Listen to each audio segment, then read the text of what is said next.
I'm sorry, sir, I think your 5 minutes is up at the moment, please.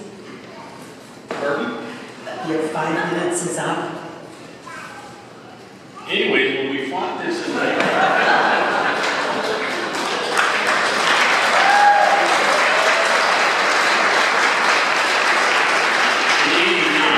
Well, sir, I'm sorry, we're going to try and get as many people in, and we're trying to be fair to everyone, to give everybody 5 minutes. And the clock is now running down on your 5 minutes, I'm sorry to say. I don't know what you're saying, I'm sorry, but anyway. Well, our time is up, sir. Your time is up, sir. What?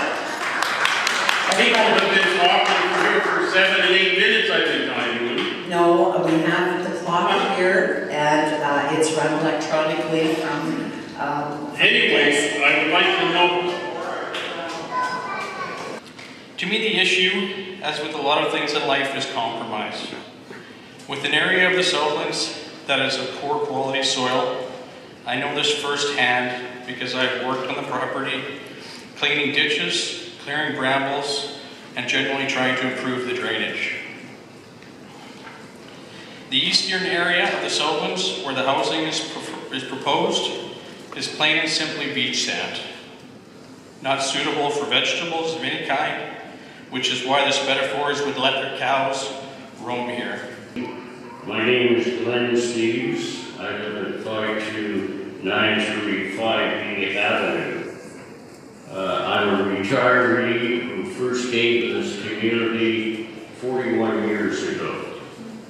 I welcome the opportunity to enthusiastically endorse the Southlands proposal.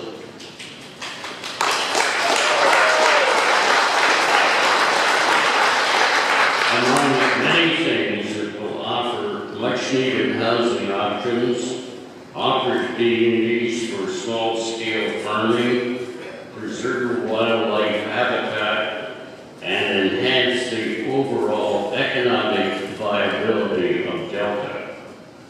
It's a one-time opportunity which benefits are too good to miss.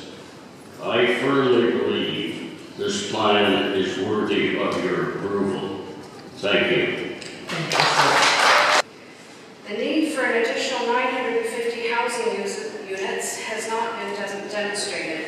There is already being planned or under construction a large variety of housing types in the South Delta area, which will already exceed the growth targets in the regional growth strategy. The proposed development is on a floodplain. The development proposal is in a very high-risk area for liquefaction in the event of an earthquake. The Insurance Industry of Canada has recently identified the B4L postal code area as one of the very high risks of liquefaction.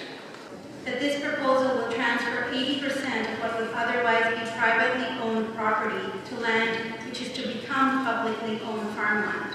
In other words, the community of Delta will in fact be gaining almost 80% of agricultural land which would otherwise be in private hands.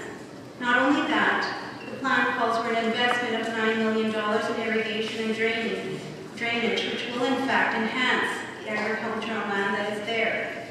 Second, that this proposal will also establish protected park and habitat areas and extensive trail systems to create a protected wilderness area similar to what is found at Boundary Bay Regional Park, to preserve the habitat of local plants, birds, and animals.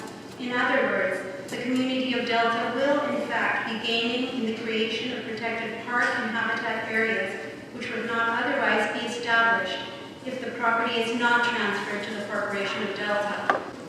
I recently read an article in the Globe and Mail by a reporter, Brent Jang, and he writes, "Urban sprawl, or as Sean Martin prefers to call it, rural renewal, is creeping toward farmland in Tawasin. The president of developer Century Group believes in a new urbanism for his proposed Southland residential project with townhouses and row houses, so the negative connotation of urban sprawl is out. And whether you want to euphemize the term or not, sprawl is sprawl.